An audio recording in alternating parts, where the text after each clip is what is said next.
প্রিয় ভাই ও বোনেরা, আপনাদের সবাইকে আজকের এই ছোট্ট কিন্তু গভীর বার্তায় স্বাগতম জানাই। আজ আমরা এমন এক প্রশ্নের উত্তর খুঁজব যেটা মানুষ যুগে যুগে জানতে চেয়েছে, যে ঈশ্বর কে, হু ইজ গড। এই প্রশ্ন শুধু মস্তিষ্কের নয়, হৃদয়েরও প্রশ্ন। আসুন আমরা পবিত্র বাইবেলের আলোয় বুঝি ঈশ্বর সত্যি কে। যখন আমরা আদি পুস্তক 1 অধ্যায় 1 পদ পড়ি, সেখানে লেখা আছে, আকাশ ও পৃথিবী ঈশ্বর সৃষ্টি করিলেন। ঈশ্বর হলো সৃষ্টিকর্তা। God is the creator. ঈশ্বর সমস্ত জগতের স্রষ্টা। তিনি আমাদের জীবন, এই পৃথিবী, আকাশ, সূর্য, চাঁদ সব কিছুর নির্মাতা। আমাদের অস্তিত্বের পেছনে কোনো কাকতাল নেই। একজন উদ্দেশ্যপূর্ণ স্রষ্টার পরিকল্পনা আছে। যেমন একটি সুন্দর ছবি আঁকার পেছনে একজন শিল্পী থাকেন, তেমনি এই বিশাল বিশ্বজগৎও একটি মহান স্রষ্টার সৃষ্টি।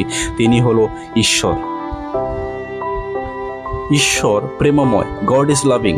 প্রথম যোহন 4 অধ্যায় 8 পদ যদি আমরা পড়ি, সেখানে আমরা দেখতে পাবো ঈশ্বর প্রেম। God is love. ঈশ্বর শুধু শক্তিশালী নন, তিনি হৃদয়স্পর্শী প্রেমময় পিতা।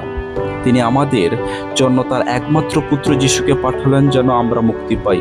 একজন পিতা যেমন তার সন্তানকে ভালোবাসে, ঈশ্বর তেমনি আমাদের ভালোবাসেন।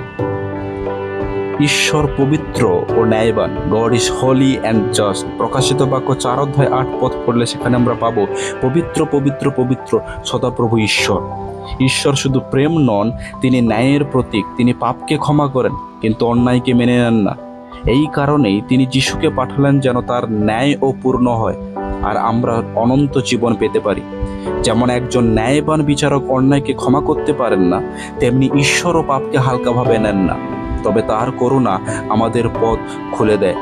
বন্ধুরা, ঈশ্বরকে জানাটা শুধু জ্ঞানের বিষয় নয়, এটা সম্পর্কের বিষয়। তিনি আমাদের স্রষ্টা, প্রেমময় পিতা এবং পবিত্র বিচারক। আজ যদি আপনি তাকে আপনার হৃদয়ে আমন্ত্রণ জানান, তবে আপনি জানবেন ঈশ্বরকে। আপনি কি ঈশ্বরকে ব্যক্তিগতভাবে জানেন? আজই তার সঙ্গে সম্পর্ক গড়ে তুলুন। যিশুর মধ্য দিয়ে ঈশ্বরকে চিনুন, আর আপনার জীবন চিরকালের জন্য বদলে যাবে। ঈশ্বর আমাদেরকে আশীর্বাদ করুক, যেন আমরা তাকে চিনতে পারি, বুঝতে পারি যে সত্য ঈশ্বর কে, বা হু ইজ গড।